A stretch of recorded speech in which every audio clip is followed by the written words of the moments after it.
Bonjour, nous allons voir aujourd'hui sur quel point faut-il faire attention lorsque vous signez un bon de commande. C'est-à-dire sur quel point vous allez discuter avec votre vendeur. Alors, on va d'abord observer le site belgium.be où l'on vous indique les obligations de l'acheteur et du vendeur. Alors, quelles sont ces obligations? On voit tout d'abord que le vendeur qui a contracté un contrat avec vous est obligé de vous livrer le bien dans les délais prévus. Ensuite, il doit également vous garantir le bien ou le service. En Belgique, le délai de garantie légale est de 2 ans.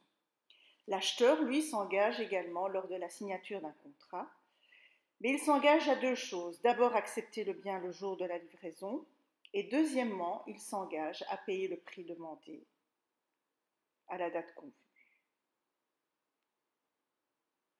Alors, on revoit cela en synthèse, les obligations du vendeur et de l'acheteur. Alors, quand vous acceptez un contrat de vente, c'est que vous avez accepté ce qu'on appelle des conditions de vente. Mais qu'appelle-t-on conditions de vente? Qu'est-ce que cela implique pour vous? Alors, quels sont les points en général que l'acheteur et le vendeur discutent entre eux lors de la négociation?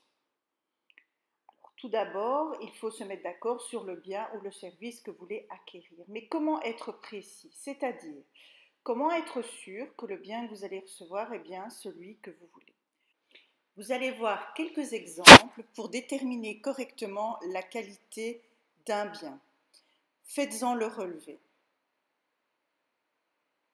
Observez bien cet exemple et voyez les éléments que l'on donne pour qualifier le bien désiré. Voici un autre exemple.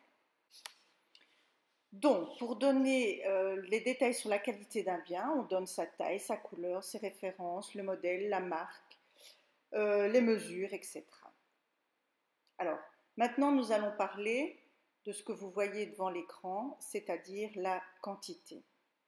Alors, la quantité peut s'exprimer de différentes manières. Observez les différentes manières d'exprimer la quantité. Prenez note.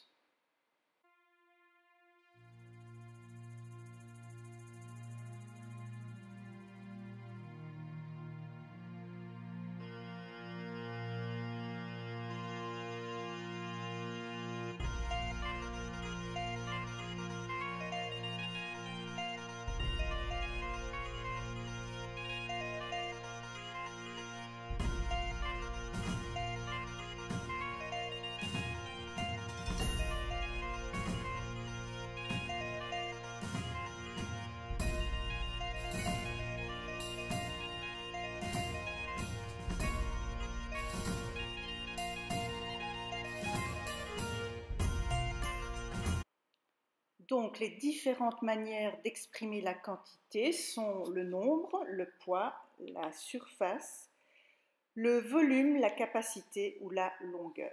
Alors maintenant, on va faire un zoom sur le poids et comment s'exprime le poids, c'est-à-dire quelles sont les différentes notions du poids.